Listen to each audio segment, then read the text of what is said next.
Magandang araw mga boss. Ngayon ipapakita ko po sa inyo ang nag-iisang diesel na inverter generator sa Pilipinas. Ayan o. Ang Toyohama Silent Diesel Inverter Generator mga bossing. Ayan o. Papakita ko sa inyo. Napakaganda. Ayan o. Bali ito enclosed type. Ibig sabihin silent type po siya mga bossing. Ayan o. Ito po ang kanyang specs mga bossing. Ayan o. Ang rated po niyan. Ayan o. 11 kilowatts. Ang maximum niya mga bossing makikita po niyo ay 12 kilowatts. Ayan o. Siyempre 60 Hz, 180 kilograms mga bossing. Ayan o. 8.3 amperes. Makikita po niyo mga bossing. Yan po ang kompletong specs po niya. Ayan. Tapos ito po mga bossing push start po yan. Tapos may remote din po kasama yan mga bossing sa kanyang accessories. Breaker, digital meter niya mga bossing. Makikita po ninyo. Ayan mga indicators natin. Ayan.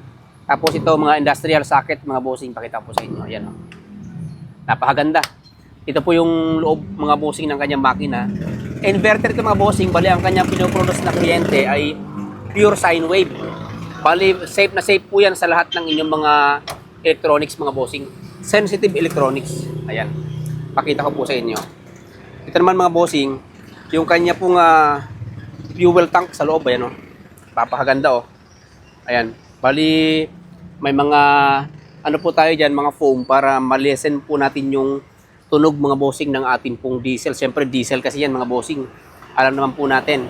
Ito po mga bossing, inverter po yan ha. Ayan. Available sa MJDT Power Tools Trading. Ayan. For 89,499 pesos. Ayan. Ito po ang kanyang side mga bossing. At meron din po yung fan sa likod at saka may door din po yan mga bossing. Ayan, dalawa kasi ang pinto niyan mga bossing sa harap at saka sa likod. Ayan o. Alright, napaganda. Ayan yung kanyang starter. Ayan. Fan. Ayan. Diyan po sa saka. Ito po yung kanyang likod mga bossing. Ha? Alright. Ito po yung mga accessories na kasama niya mga bossing. Siyempre yung kanyang user manual. Industrial socket mga boss para dito sa baba. Ayan o. Pag i-connect po natin sa inyong mga building. Ayan. Diyan po yan. Saka sa inyong establishment, ito for extension. Kung gusto po ninyo mag-construction, pwede rin. Tapos ito naman mga bossing, yung kanyang susi.